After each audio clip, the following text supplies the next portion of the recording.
अरे रुको रुको तुम सब, कोई इस चिड़िया के मोमोज नहीं खाएगा। ये कोई आम मोमोज नहीं है, ये तो जादू टोना है। भला किसी के खेत में भी कभी गर्मा गर्म मोमोज उगते हैं क्या? और ये मोमोज का घर कहाँ से आया?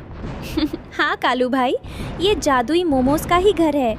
तुमने अपनी गरीबी का मजाक उड़ाकर मुझे धक्का दिया था ना, लो देख लो। आज मेरी जादुई खेती ने तुम्हारी लालच की दुकान को हमेशा के लिए बंद कर दिया। सुंदरवन के एक कोने में एक छोटा सा प्यारा सा घोंसला था। वहाँ रानो चिड़िया, उसका पति टुन्नू चिड़ा और उनकी छोटी चुलबुली बेटी गुड़िया चिड़िया रहते थे। वे तीनों बहुत सीधे साधे थे और अपने छोटे से खेत में हरी भरी सब्जियां उगाकर खुशी खुशी जीवन बिता रहे थे। लेकिन उसी जंगल के बीचों बीच कालू कौवे की मोमोज की एक बड़ी दुकान थी। कालू बहुत लालची था। वो सड़े गले पत्तों और बासी सब्जियों से मोमोज बनाता था, लेकिन उन पर एक चमकीला तीखा मसाला डालकर उन्हें बहुत महंगे दामों पर बेचता था। जंगल के सारे बच्चे उन मोमोज के दीवाने थे। एक शाम गुड़िया चिड़िया उड़ती हुई घर आई और अपनी माँ के पंखों से लिपट गई। माँ, ओ माँ, मुझे भी कालू अंकल की दुकान की गर्मा गर्म मोमोज खाने हैं। टोनी चिंपैंजी और पिंकी गौरैया रोज खाते हैं, मुझे भी चाहिए माँ। मेरी प्यारी गुड़िया, आज माँ ने खेत की ताज़ा पालक और टमाटर का सूप बनाया है, वो खा लो ना बेटा, वो बहुत ताकतवर है। नहीं माँ, मुझे सूप नहीं चाहिए, मुझे बस वो लाल तीखी चटनी वाले मोमोज खाने हैं।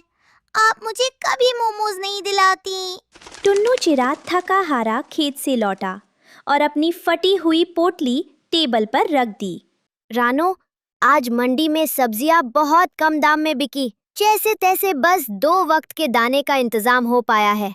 सुनिए जी, गुड़िया मोमोज खाने की जिद कर रही है। क्या हमारी पोटली में कुछ 4-5 सिक्के भी नहीं बचे?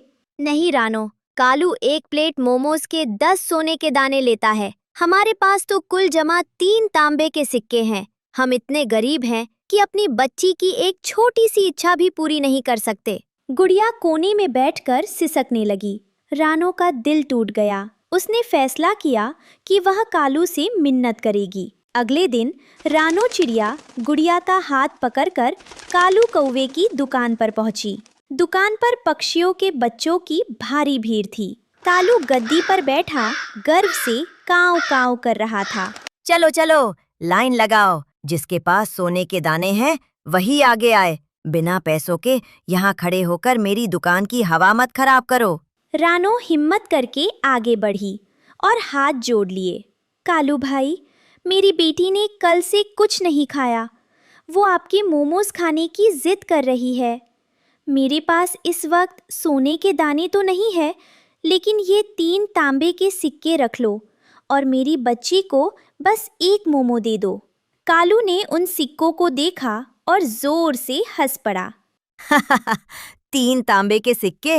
है भिखारन चिड़िया, इन सिक्कों से तो मेरे मोमोज की भाप भी ना मिले। भाग यहाँ से, अपनी औकात देखी है। चली आई मोमोज खाने। जाओ, जाकर वही कीड़े मकोड़े और सूखी घास खाओ। कालू अंकल, प्लीज मेरी माँ को मत डांटिए, मुझे नहीं चाहिए मोमोज। ए छोटी, अपनी माँ को ले जा यहाँ से, नहीं तो ढकेल दूंगा नीचे। चल, फुर्र हो जा। कालू ने रानो को धक्का दे दिया। रानो और गुड़िया रोती हुई वहां से उड़ गई। जंगल के बाकी पक्षी तमाशा देखते रहे, पर कालू के डर से कोई कुछ नहीं बोला। रानो चिड़िया अपनी बेटी को घोंसले में सुलाकर खेत के एक कोने में बैठकर फूट प्रतिशत फूट कर रोने लगी। हे भगवान, गरीबी इतनी बड़ी सजा क्यों है? मैं अपनी बच्ची का दिल भी नहीं बहला सकती। काश मैं उसे वो मोमोज खिला पाती। तभी अचानक आसमान में एक तेज नीली रोशनी चमकी। हवाओं में फूलों की खुशबू तैरने लगी। रानो ने आंखें खोली तो देखा कि सामने एक बेहद खूबसूरत चमकदार पंखों वाली परी खड़ी थी। रानो चिड़िया, रोना बंद करो। मैंने तुम्हारी ममता और कालू का घमंड दोनों देखे हैं। आप कौन है देवी? मैं इस जंगल की रक्षक परी हूँ। जो दूसरों का दिल दुखाते हैं, उनका घमंड ज्यादा दिन नहीं टिकता, और जो सच्चे दिल से मेहनत करते हैं, ईश्वर उनकी मदद जरूर करता है। ये लो। परी ने अपने जादुई छड़ी घुमाई और रानो की हथेली पर एक सोने जैसा चमकता हुआ बड़ा सा बीज रख दिया। ये क्या है परी जी? ये जादुई मोमोज का बीज है। इसे अपने खेत में बो दो और प्यार से सींचो। इससे जो फसल उगेगी वो तुम्हारे सारे दुख ही दूर कर देगी। लेकिन याद रखना, इसका उपयोग हमेशा दूसरों की भलाई के लिए करना।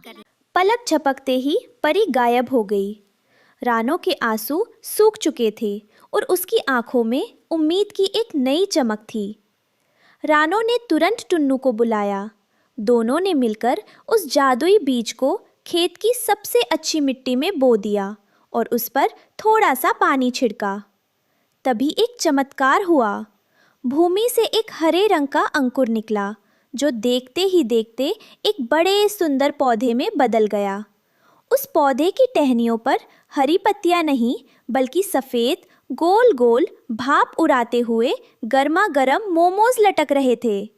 और मज़े की बात ये थी कि पौधे की जड़ से तीखी लाल चटनी और मीठे सूप के छोटे छोटे फव्वारे फूट रहे थे।